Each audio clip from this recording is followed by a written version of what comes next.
Hello everyone, welcome back to another video. Last time we left off with, this part, here.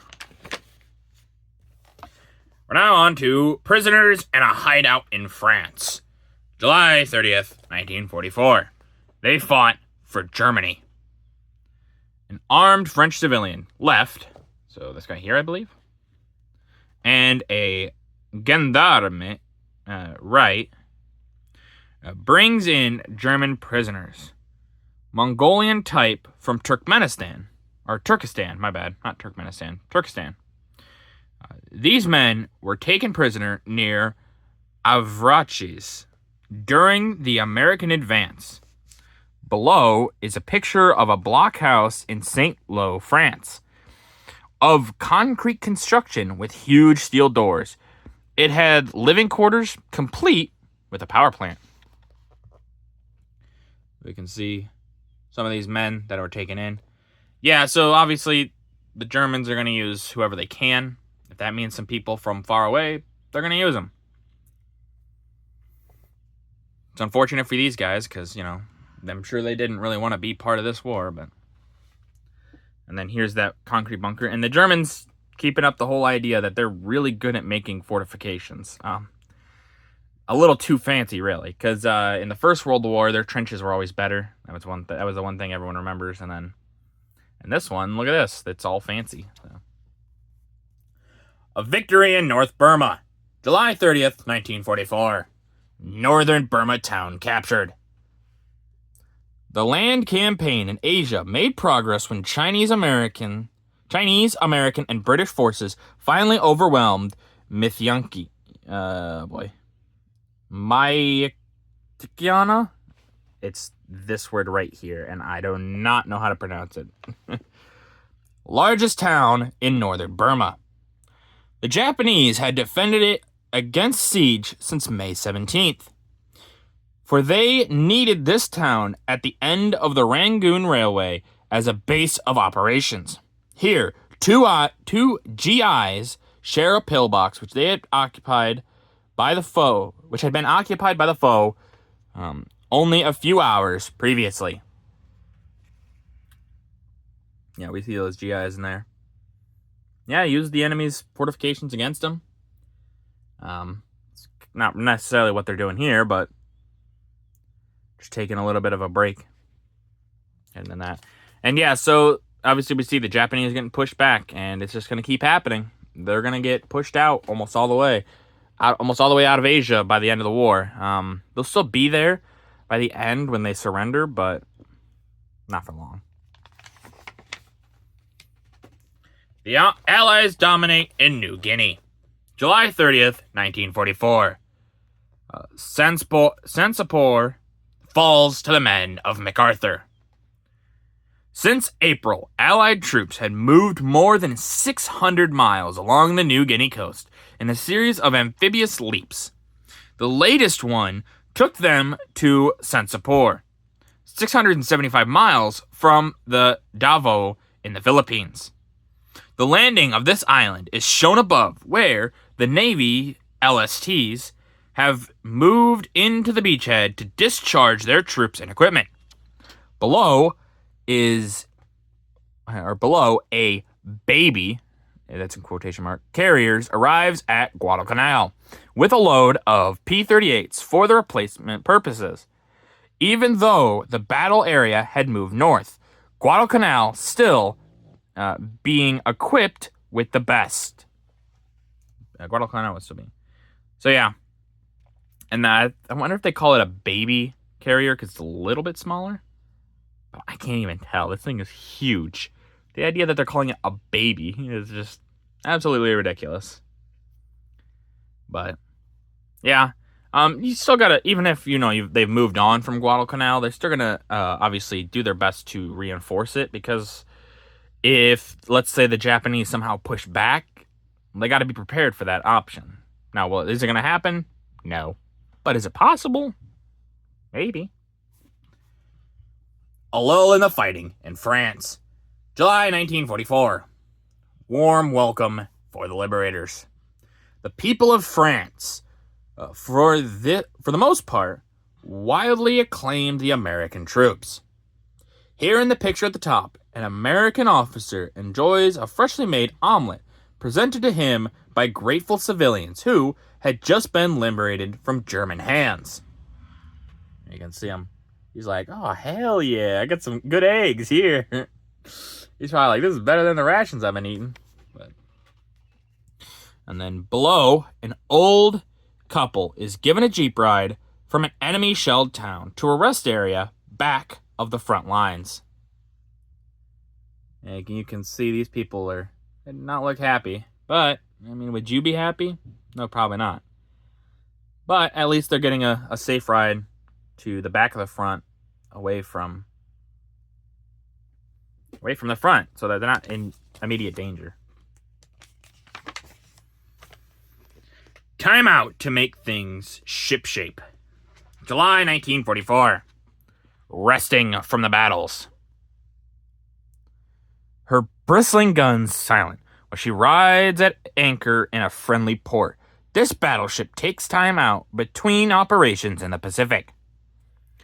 Her crew is busy with the housekeeping chores of life on a capital ship, working on the guns and getting their ship ready for the next foray. Look at these things. I know we don't use battleships anymore, and the main reason is that air power has just heavily outcompeted them. But I love battleships. I think they look so cool. There's just something about large guns, on a ship. It's just cool. But yeah. The champion entertains the troop. July 1944. Champions all. Brigadier General Benjamin O. Davis, highest-ranking African-American officer, chats with Staff Sergeant Joe Louis, world's heavyweight champion, somewhere in Europe, where Louis staged boxing exhibitions for the troops. Yeah, so they would have him do this because, people would think it's fun, They'd be like, oh yeah, this is fun. We can watch Joe Louis beat the crap out of some people. It's funny. People like boxing, so I understand. And then below, Queen Elizabeth gives comfort, to a young American lieutenant who was wounded during the early stages of the invasion of France. That's very nice of her. And you can see the Queen is very much got her good old clothes on. I'm trying to think of the word. Her good Sunday clothes, maybe. That's what I'm thinking. But obviously this is Queen Elizabeth, not Queen Elizabeth II, unless they're potentially saying something different. But it's not the one we think of, but still, we can see where the outfits came from. Came from Mom. Reunion in Pearl Harbor, July 1944. A visit from the Commander-in-Chief. General Douglas MacArthur left, right here. President Roosevelt and Admiral Chester W. Nimitz aboard a cruiser of the U.S. Pacific Fleet in Pearl Harbor. The president passed 3 days at this outpost, having traveled there from San Diego after delivering his fourth-term acceptance speech to the Democratic Convention. The president's trip served to emphasize that this phase of the war was by no means forgotten in the Great Drive in Europe. Liberation of the Philippines was on the program, the president said, and General MacArthur was assured that he would have a leading part in that offensive. Thus, Mr. Roosevelt made it clear that General MacArthur would not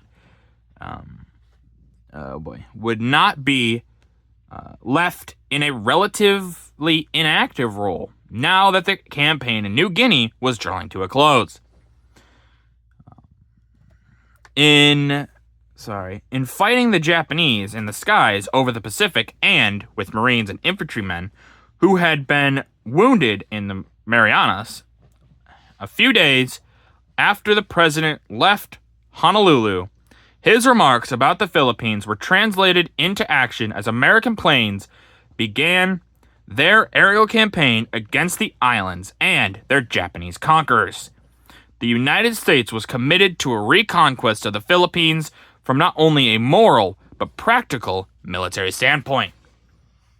And yeah, so the Philippines at this time was owned by the United States. Now, when the Japanese invaded, we were in the process of handing it off. So the Philippines was given the right to rule themselves, and it was this handoff that was going to take a few years, but was going to happen. And when the Japanese invaded, that kind of got put on hold. After the war, it will still happen, and the Philippines will be freed. So I'm sure they would actually very much accept the Americans coming back, especially with what the Japanese did to people. President in the Pacific. July 1944. Conference at Pearl Harbor. Early in August, it was announced that President Roosevelt had inspected the American bases at Pearl Harbor during the last few days of July. There, he discussed Pacific strategy with General Douglas MacArthur and Admiral Chester W. Nimitz, who is shown below, right here, going over a map of the Pacific as General MacArthur, the president, and Admiral William D. Leahy, I'm not sure, the president's chief of staff, listened to the lecture. In the picture at the right, the president is shown with MacArthur and Nimitz as the commander-in-chief inspected troops and the rebuilt and new fortifications at Pearl Harbor. This was the last opportunity the president had of seeing the changes made at the base since the infamous attack on December 7th, 1941. Yeah, and so you can kind of tell there, right there, Roosevelt's not looking too great. And as we would know, he's not going to live much longer. But he's still doing his job as president. And while I know a lot of people don't necessarily like Roosevelt for certain policies he did and things like that, I do have to give him a lot of credit, because even though he's basically on death's door, he's not got very long left, and he's in serious pain, things like that, he still does his job as president of the United States and to his people to make sure that they know the president's not giving up on them. Even if he is crippled by disease and pain, he's not going to give up. And I have to give him a lot of respect for that. But with that, that's going to do it for this video. If you guys liked the video, leave a like. If you didn't, leave a comment. Tell me what I can improve on. I always appreciate feedback. And as always, subscribe. It really does help out the channel. Thank you.